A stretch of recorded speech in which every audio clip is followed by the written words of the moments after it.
Bueno, vamos a dar entonces comienzo a la parte 2. Entonces, habíamos visto en la parte 1, obviamente, lo siguiente. ¿Qué son los terremotos? ¿Cuáles son sus efectos? Y habíamos discutido, digamos, de una forma somera, cuáles son las fases del proyecto estructural. En esta parte, digamos, vamos a tratar o conversar sobre los siguientes tópicos. Uno, identificación de las acciones. Otro, cuál sería la selección del sistema estructural sismo resistente más apropiado, y algunos aspectos normativos que los vamos a tocar así, vamos a dar unos pincelazos por la norma para que la gente de la norma no se moleste con nosotros.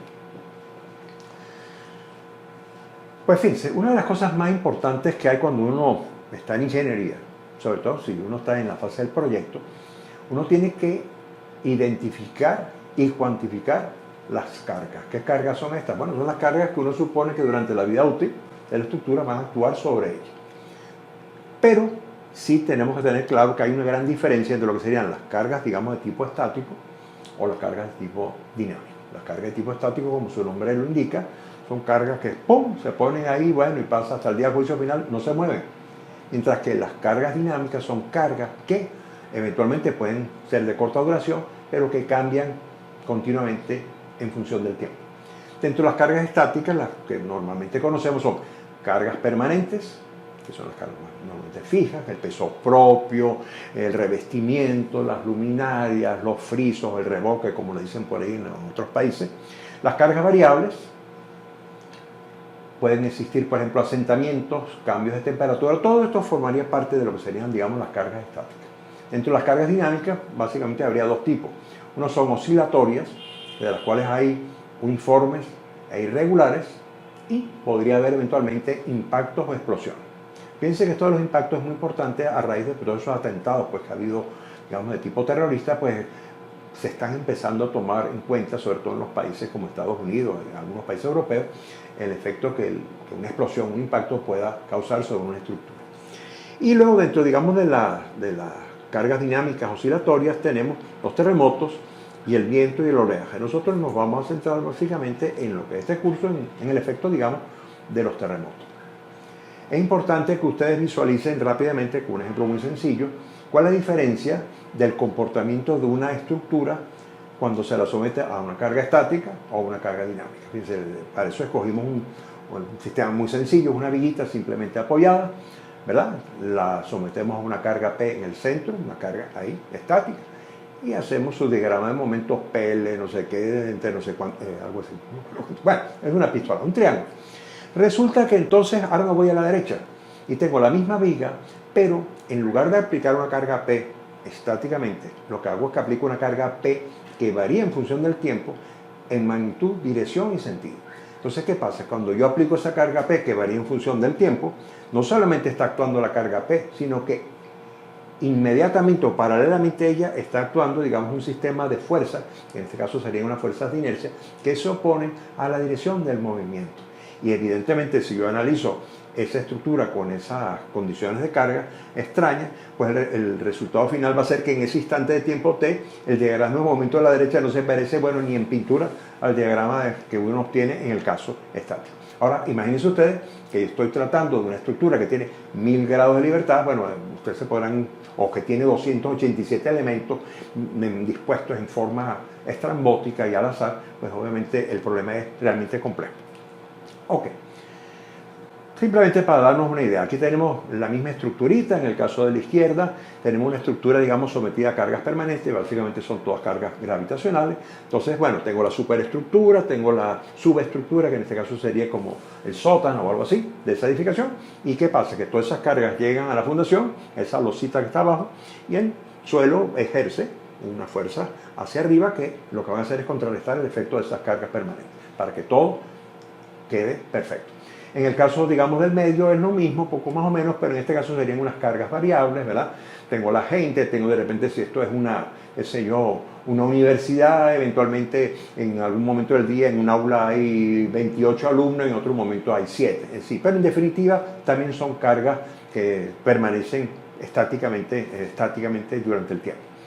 Y por supuesto abajo tendré la reacción del suelo, que es lo que va a hacer es de la fundación, que va a tratar de contrarrestar el efecto. En el caso del viento y el sismo ya es distinto, porque las cargas actuantes son horizontales, y entonces, bueno, lo que sería la subestructura y todo lo que sería la infraestructura debe ser capaz de resistir no solamente las cargas horizontales, sino el momento de vuelco que eventualmente pueda generarse por la acción de esas cargas horizontales.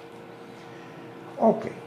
Nosotros, fíjense, lo que estamos haciendo es una especie de resumen, ¿ok? Yo me acabo de graduar, amigos. ¿Sí? Yo quiero, el jefe, que por cierto tiene muy malas pulgas, me pone un trabajo, mira, calcúlame ese edificio, no tengo ni la remota, pero entonces, como soy ingeniero, tú sabes, ¿sí? Bajo la cabeza, busco las normas.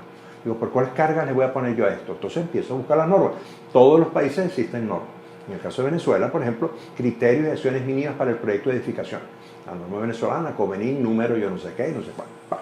¿Qué busco yo ahí? Bueno, entonces ahí aparecen tabuladas, por ejemplo, cargas permanentes. Oye, ¿cuánto pesará esta losa? ¿Cuánto pesará una pared?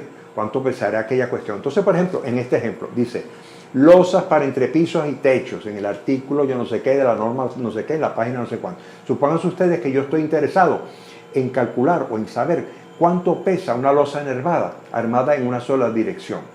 Yo digo, toco un botón, ojalá que la norma saliera una cosita tan bonita así. Digo, no, pero es que yo quiero saber no solamente que está armada en una dirección, sino tiene 30 centímetros de espesor.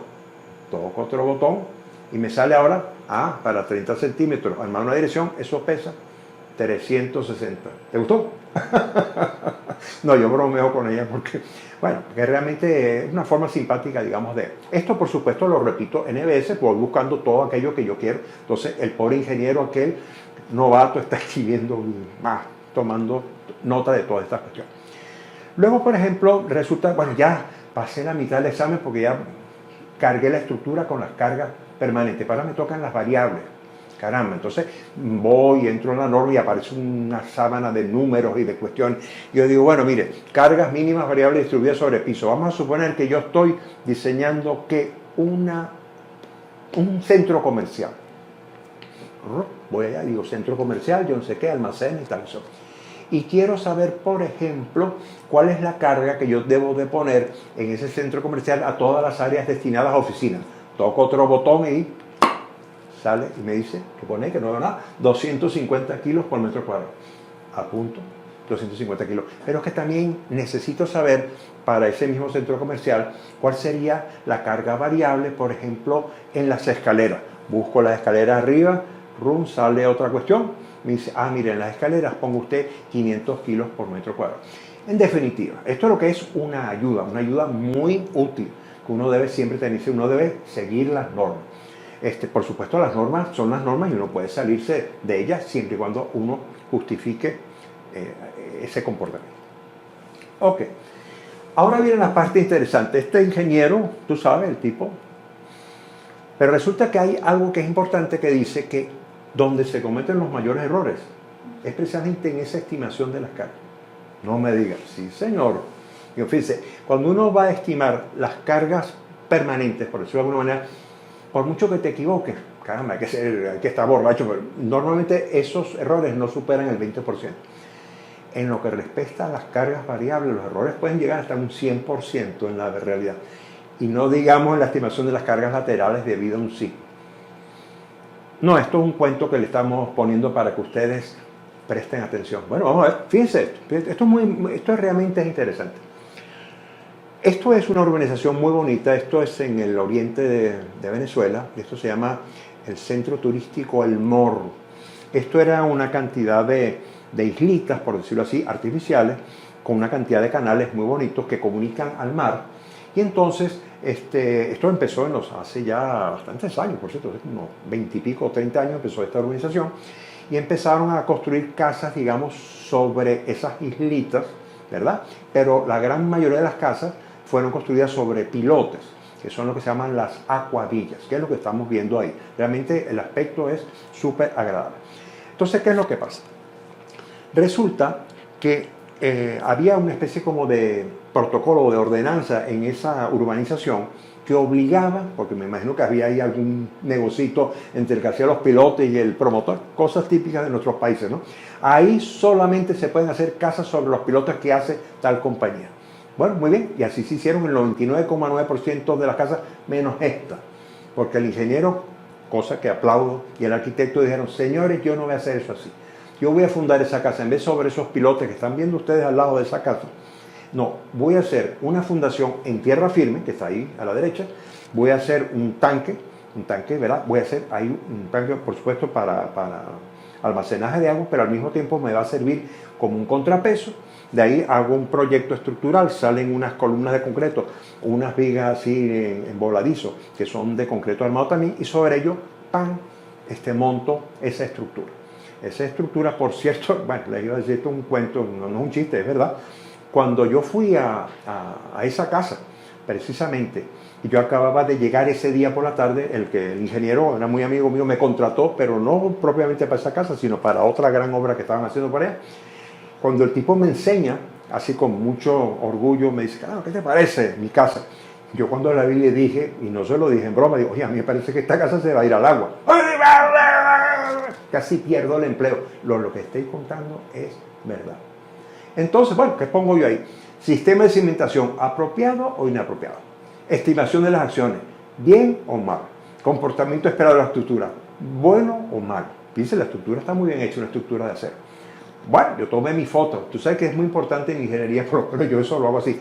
Yo tengo una especie de cuestión de historia que digo, before and after. Bueno, aquí está el before, y el after fue esto. Un buen día, hermano, aquello se vino al agua.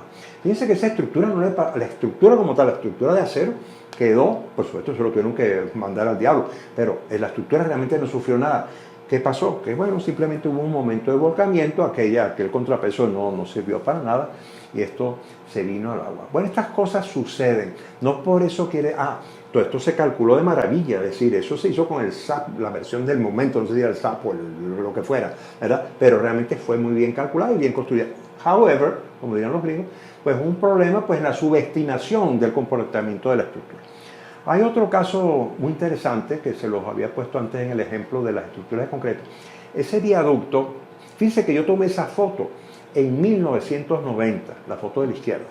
¿Por qué tomé yo esa foto en 1990? Bueno, la tomé porque esa estructura empezó a presentar, es una belleza de estructura, por cierto, es un arco, pero que tiene 3 arcos, ¿verdad? Con unas dovelas, vamos a decirlo así. Tiene un estribo, el estribo de la derecha, que es el estribo que da hacia el litoral central, hacia el mar, y el de la izquierda es el que da hacia la ciudad de Caracas. Hay una gran montaña que empezaba a presentar una, ¿cómo se llama esto?, una inestabilidad geológica, y aquello empezó a molestar, a empujar el estribo, digamos, de la izquierda, y empezaron a aparecer, ¿cómo se llama?, grietas, fisuritas, para acá y para allá. Bueno, yo estuve en ese momento, tomé mi foto, la metí en el before and after, como le dije antes, ¿no? Pasaron los años y resulta que ese deslizamiento de tierra realmente empeoró. Entonces hubo un grupo muy notable, por cierto, de ingenieros y de geólogos que se abocaron a tratar de salvar ese puente. Ese puente es una belleza de puente. Fue construido por una empresa francesa. Realmente es una belleza de puente. Hay 3 puentes como ese en esa autopista. Bueno, la montaña que está a la derecha empezó a empujar el estribo que estamos viendo a la izquierda, y entonces eso trajo como consecuencia un desplazamiento horizontal, ¿verdad?, de aproximadamente 2,40 metros y una elevación de la clave, ¿verdad?, en la parte de arriba del arco de 1,60 metros. Bueno, por supuesto no hay un puente en el planeta Tierra que sea capaz, digamos, de aguantar esto, y entonces un buen día, fíjense, a la izquierda, en enero de 2006 yo tomé esa foto, y el día 19 de marzo del 2006 yo tomé la foto de la derecha. Lamentablemente esa belleza de estructura colapsó. Fue una muerte anunciada. Entonces, ¿qué es lo que pasó aquí? Bueno, aquí lo que pasó es simple y llanamente que cuando empezó el fenómeno, ¿verdad?, pues se subestimó la demanda, es decir, el empuje de tierra era muchísimo mayor que la capacidad resistente de ese puente, y definitivamente, lamentablemente, ese puente colapsó. Aquí hay otro caso bastante interesante que demuestra lo que le estoy diciendo, que casualmente cuando uno está con esta parte de las acciones, que todo el mundo pareciera que se la sabe toda, bueno, aquí hay que tener mucho cuidado. Fíjense, el puente de la izquierda, que es el mismo puente, resulta que era un puente de acero, una celosía, un puente que tenía, para el momento que ocurrió esto, 40 años en servicio. Por supuesto, ese puente un buen día amaneció en el agua, prácticamente porque se le ocurrió pasar por encima de ella una gandola, no sé cómo le dicen ustedes, una gandola es un camión, un low boy creo que le dicen, que bueno, encima de eso venía una grúa y esa grúa pesaba 90 toneladas, el doble de lo que fue de la carga, vamos a decir, variable, a la cual ese puente fue, vamos a decir, proyectado. Ok, por supuesto, eso aunado a una palabra que en el castellano de nuestra ingeniería de nuestros países creo que está en desuso, ¿cómo se llama? Mantenimiento, no existe. Pero eso no fue lo... Y de paso dio la mala suerte, la ley de Murphy le va al Q, que hubo ¿cómo se llama esto? Unas lluvias torrenciales. Bueno, el hecho es que aquello se fue al diablo, ¿no? Entonces, ¿qué es lo que estamos realmente diciendo aquí? Bueno, fíjense, a la izquierda tengo los datos del puente, las características. ¿Ustedes creen que ese puente no se diseñó de acuerdo a las normas? Claro que se diseñó de acuerdo a las normas. ¿Ustedes creen que ese puente no cumplió su cometido? Pues por supuesto que sí. ¿Ustedes creen que el ingeniero que calculó eso se imaginó alguna vez en su vida que iba a pasar por encima de eso un animal que era el doble? Pues jamás.